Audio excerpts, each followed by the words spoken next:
Buenas noches, 8 de la noche en punto, 31 de agosto. Soy Claudia Villegas, bienvenidos, bienvenidas a Economía Social. Estamos pues ya en nuestro 11º programa. Qué rápido se fue esta aventura que iniciamos con ustedes en este mes de agosto. Me da muchísimo gusto recibir a todos y a todas que se están conectando aquí este día lluvioso en el que tuvimos información muy interesante sobre el mercado de cambios. El Banco de México, como ustedes saben, decidió reducir el esquema de coberturas. Mañana estará un poquito presionado el tipo de cambio, ya se están observando posiciones en los mercados interbancarios y overnight superiores al 17 a 17 pesos, pero de ese tema no les vamos a hablar. Vamos a preparar después un programa sobre tipo de cambio. Y esta noche, su servidora Claudia Villegas, a nombre del equipo de Astillero y de Revista Fortuna, les da la bienvenida porque vamos a platicar de un tema muy interesante, pero lo vamos a abordar de otra manera. Muchísimas gracias. Estoy viendo ya a Jorge Rodríguez, Eduardo Méndez, Carlos Hernández, María Estrada Escamilla, Daniel Mesino. Muchísimas gracias, Carlos, por estar aquí. Recuerden darnos su like, no cuesta nada, ayudarnos a que se conozca más el programa. Hemos tenido muy buenos niveles de audiencia, pero necesitamos más apoyo para seguir aquí con don Julio Hernández. Y como les decía, vamos a hablar de un tema, pero lo vamos a abordar de una manera diferente. Vamos a hablar de transgénicos, de glifosato, pero sobre todo de productividad en el sector agropecuario, de ese campo que le da vida, que le da productividad a más de 5 millones de mexicanos, representa su vida y que en los últimos años ha tenido un cambio importante, un cambio de modelo, porque como ustedes saben, México pues le dice no, al menos no como se plantea a las semillas genéticamente modificadas, a los herbicidas, y esto nos ha ocasionado que Estados Unidos esté molesto y que tengamos un panel en el TEMEC, en donde, bueno, pues el secretario de Agricultura, el secretario Vilsack, a quien algunas publicaciones le llaman el señor Monsanto, Mr. Monsanto, pues está enojado porque pues todo el corredor granelero pues son votos para las elecciones. Ya las intermedias se acercan y esto incrementa mucho la presión. Nosotros queremos tratar el tema diferente. No es un tema de un mercado de semillas o de fertilizantes o de intereses. Es un tema de qué modelo queremos para nuestro campo, qué modelo necesitamos para que los jóvenes se queden a producir, para que tengamos autosuficiencia alimentaria. Y hay un modelo que a mí me llama mucho la atención, que es precisamente de economía social, que es el modelo que se está aplicando en India, donde no utilizan o están tratando de reducir los fertilizantes químicos, los herbicidas, y están optando por los biológicos.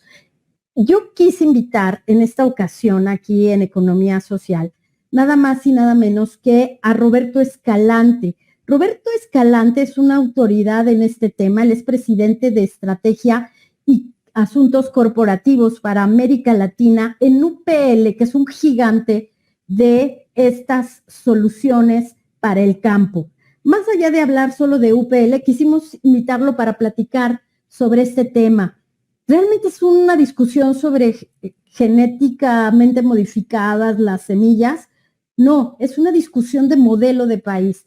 Adelante con nuestro invitado Roberto Escalante, ya está con nosotros y nos da muchísimo gusto, Roberto, que hayas aceptado nuestra invitación. Roberto, gracias por estar aquí. Buenas noches, Claudia, y un gran honor estar en tu programa Economía Social y muchas gracias por la oportunidad.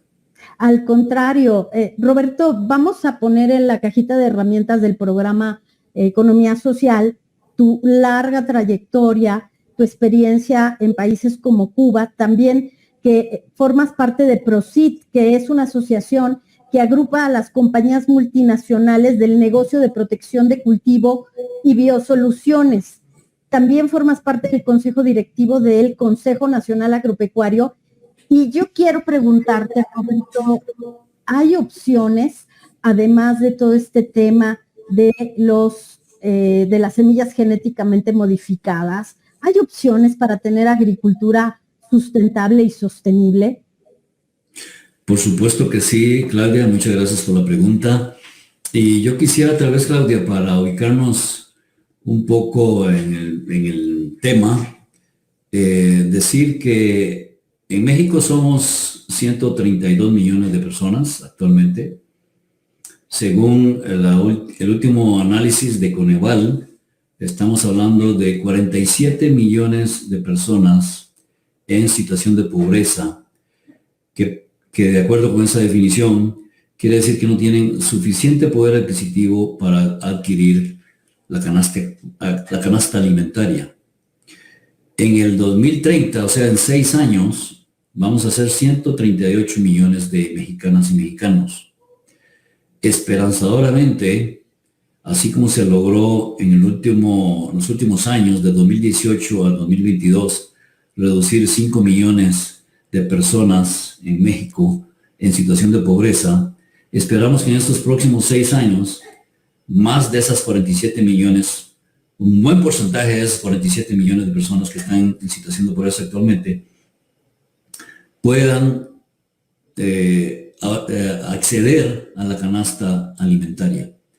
Entonces, aparte de los 6 millones de personas adicionales que tenemos que alimentar de aquí a 2030, pues vamos también a tener la responsabilidad de alimentar esas personas que están en situación de pobreza y que podrán acceder a la canasta alimentaria. Aparte de eso, Claudia, tenemos que en México tenemos aproximadamente 24 millones de hectáreas cultivables.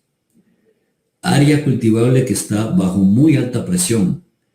Presión hacia la baja más bien, no hacia arriba, hacia expander esta área cultivable, sino para reducirla. Reducirla por la presión de urbanización en las ciudades, por la erosión en los suelos, por la falta de agua debido al cambio climático, por la falta de mano de obra en el campo, en fin, por muchos temas que están haciendo que el área cultivable sea cada vez menor. Entonces, el reto, que es un desafío para todo el país, es cómo alimentar estos 138 millones de personas con un área cultivable menor. Eso significa que tendremos que ser más productivos en el campo. Y siendo más productivos en el campo, tenemos que incorporar nuevas tecnologías. Tenemos muchas nuevas tecnologías como la agricultura de precisión, como agricultura protegida o invernaderos. Tenemos que incorporar nuevas tecnologías al campo como servicios digitales, servicios satelitales y otros servicios que en otros países ya están dando grandes resultados para aumentar la productividad en el campo. Tenemos entonces que buscar la forma de, con menos área cultivable, producir más y que esa producción, Claudia, se realice a través de una agricultura más sostenible, con mejor protección del medio ambiente, con mayor responsabilidad social, sobre todo a los grupos más vulnerables. Y cuando me refiero a agricultura más sostenible, por ejemplo, me refiero a esos más de 5 millones de pequeños y medianos agricultores en México, que tenemos que volverlos más resilientes hacia los diferentes factores externos e internos que atentan contra su bienestar, contra la productividad de sus cultivos.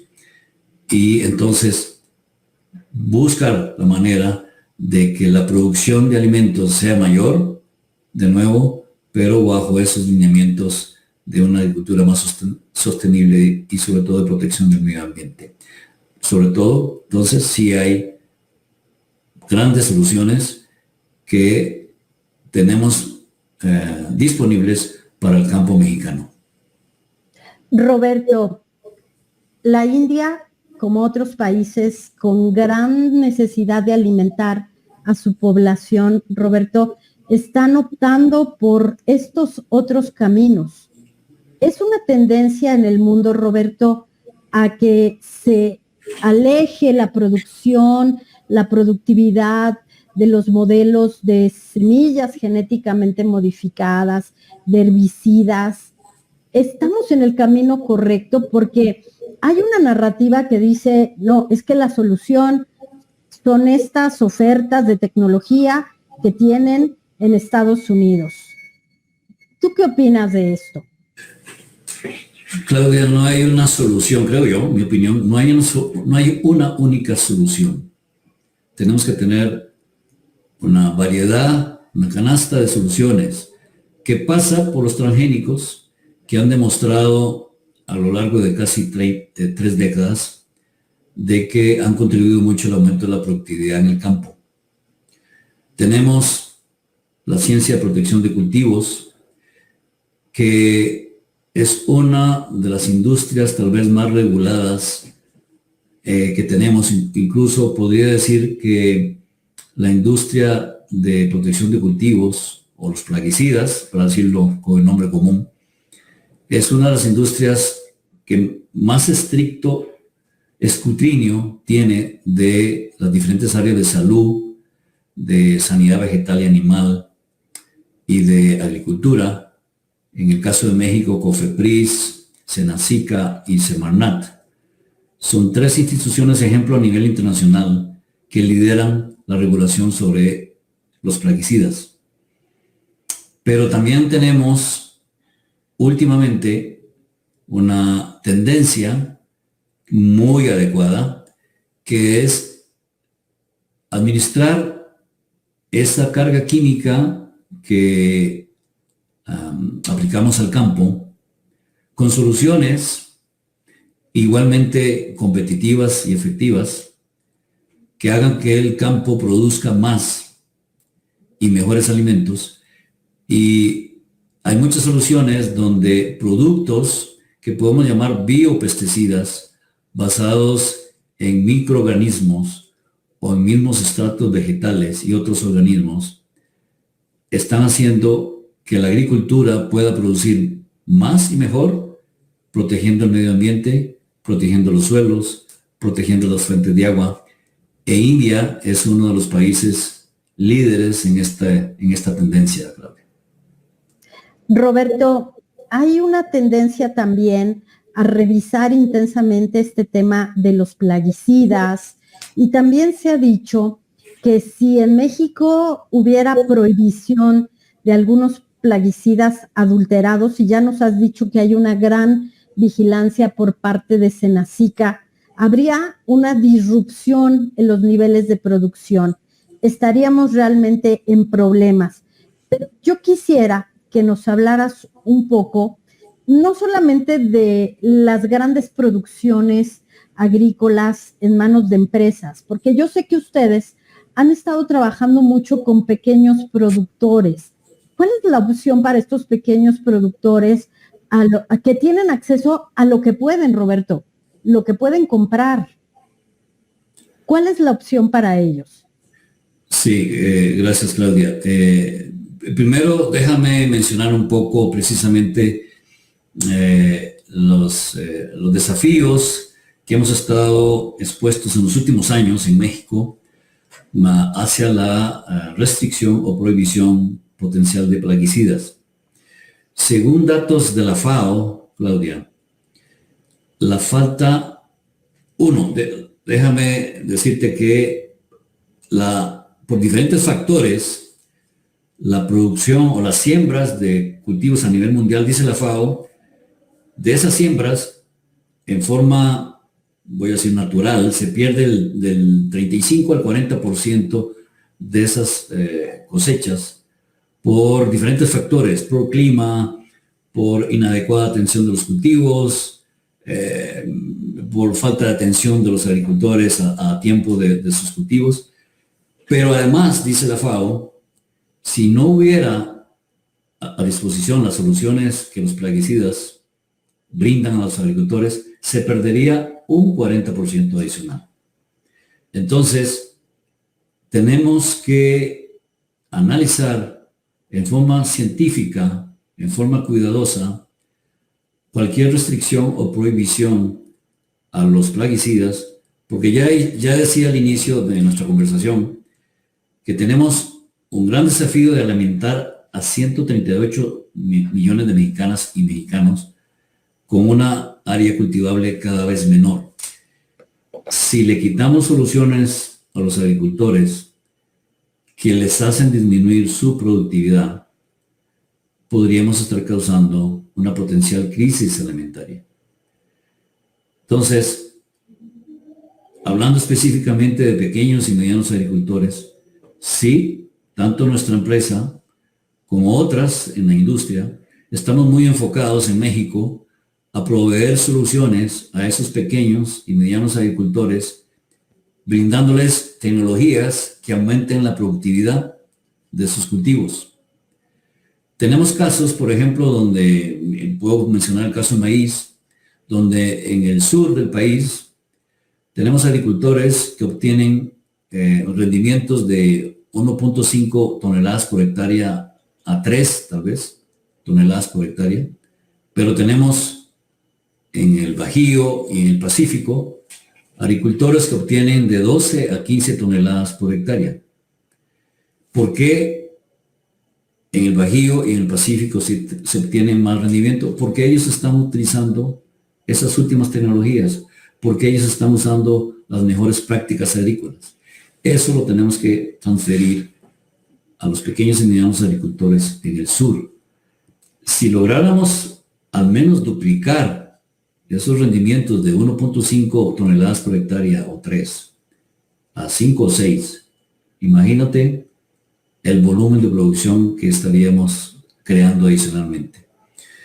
Con la ventaja que nuestra industria, nuestra compañía también específicamente, tenemos soluciones que proveen a los agricultores, aquellos agricultores que exportan, los mercados son más demandantes, las normas regulatorias son más demandantes, les proveemos soluciones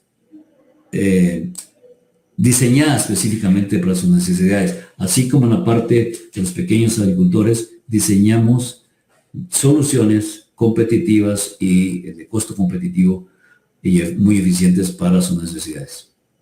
Roberto, yo sé que ustedes están trabajando con la industria del maguey, están trabajando con el agave, están trabajando con la producción de manzana. Yo quiero preguntarte aquí y de verdad necesito una opinión experta como la tuya. Si tuvimos años y años de semillas genéticamente modificadas, de glifosato, de este modelo que se importó, porque cuando empezó la pandemia, Roberto, lo que nos decían desde el Consejo Coordinador Empresarial, desde el Consejo Nacional Agropecuario, nos decían que el sector agropecuario era el mayor generador de divisas del país. Pero también tuvimos un dato que a mí me preocupó.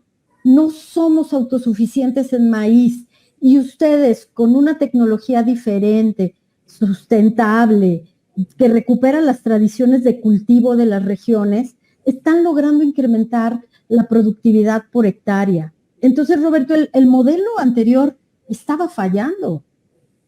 No, Claudia, creo que como todo en la vida vamos transformándonos, vamos evolucionando.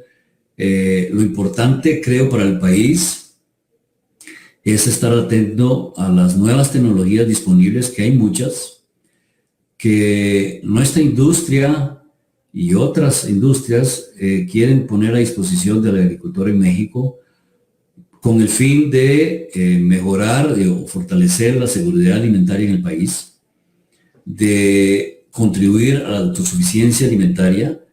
No vamos a lograr el 100% de autosuficiencia alimentaria por razones económicas, diría yo, pero sí trabajar en un modelo que nos asegure una seguridad alimentaria mucho más resiliente, mucho más fortalecida. Entonces, como decía hace un rato, tenemos muchos años, ya casi 3 décadas de utilizar los organismos genéticamente modificados en México y en otros países, y se ha demostrado que han contribuido enormemente al aumento de productividad.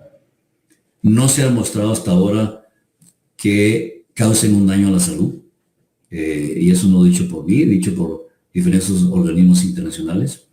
Y entonces, al combinar diferentes tecnologías, agricultura precisión, organismos genéticamente modificados, mínima labranza, agricultura protegida, los modelos son dinámicos, pero tenemos, para asegurar esa seguridad alimentaria, ir mejorando la seguridad alimentaria, tenemos que ir incorporando a nuestro modelo agrícola esas tecnologías. Y sobre todo diría yo una cosa, Claudia, que no me hiciste esa pregunta, pero quiero agregarla. Tenemos que retener el talento joven en el campo.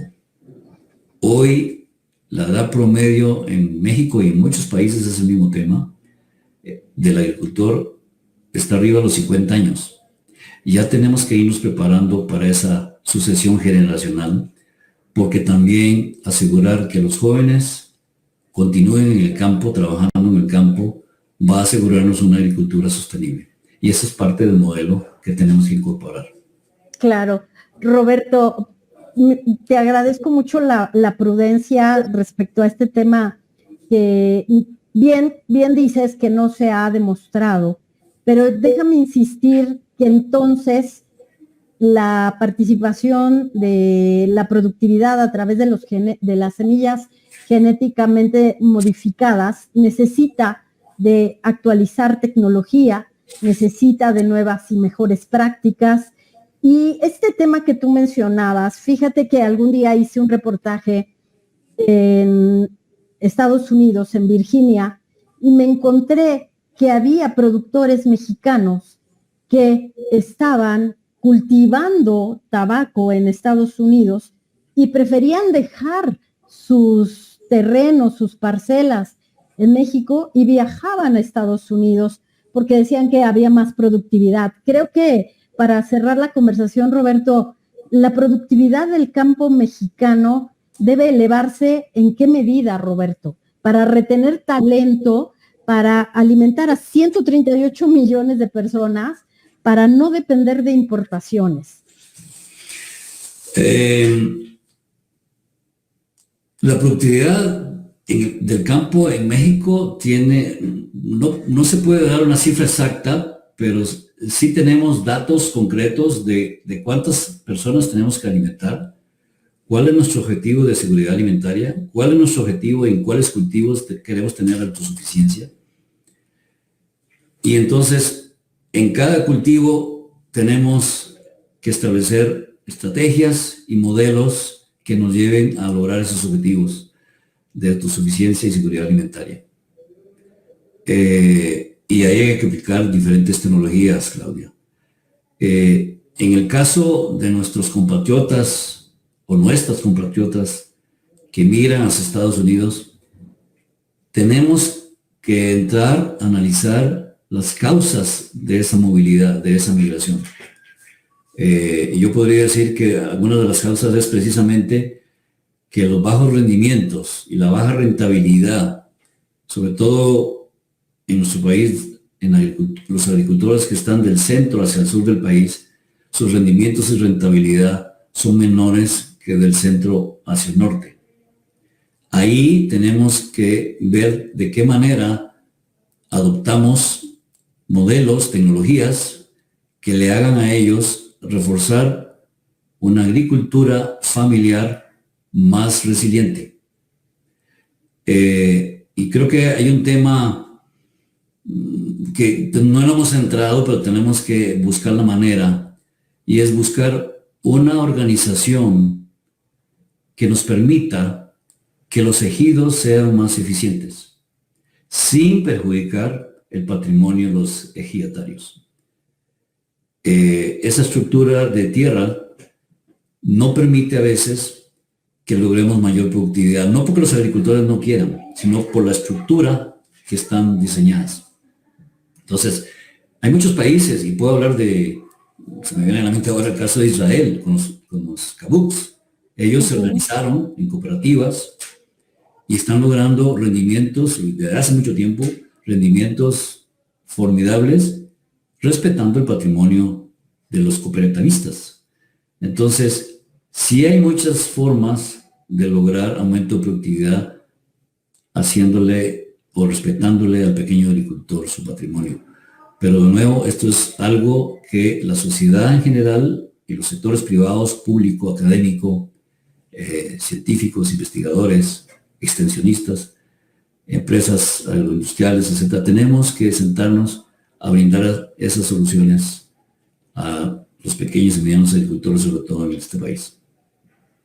Roberto, muchísimas gracias. Nos saludan nuestros amigos que nos acompañan desde varias regiones, desde el sur de Texas, desde Mexicali. Están muy interesados en seguir preguntando cómo se puede establecer la rentabilidad en el campo. Yo quise, Roberto, que platicáramos de verdad, porque en India están realmente haciendo cosas extraordinarias, bien mencionabas Israel, y yo me quedo con esta idea, Roberto, de que necesitamos mejores tecnologías, más y mejores tecnologías que sumen a lo que ya se tiene. Roberto, agradeciéndote, y si quieres un último comentario después de esta gran conversación. Claudia, aparte de nuevo agradecerte la oportunidad de participar en tu programa de Economía Social, yo diría que debemos trabajar todos muy juntos para no solo lograr alimentar a toda nuestra población, sino que tenemos que hacer que esa producción se haga dentro de un marco de agricultura sostenible, de protección del medio ambiente, de mayor responsabilidad social, que nos asegure a la actual generación un futuro, pero sobre todo a las próximas generaciones que vivimos en este planeta. Muchas gracias por la oportunidad, Claudia. Al contrario, Roberto Escalante, él es director y él está en la estrategia de UPL aquí en México, que es un gigante de estas biosoluciones. Roberto, quisiera pues nada más volverte a agradecer tu presencia en Economía Social y dejar la puerta abierta para que vuelvas a platicar aquí con nuestra audiencia. Será un gran honor y un gran placer, Claudia. Muchas gracias por la oportunidad de nuevo y buenas noches. Buenas noches, Roberto.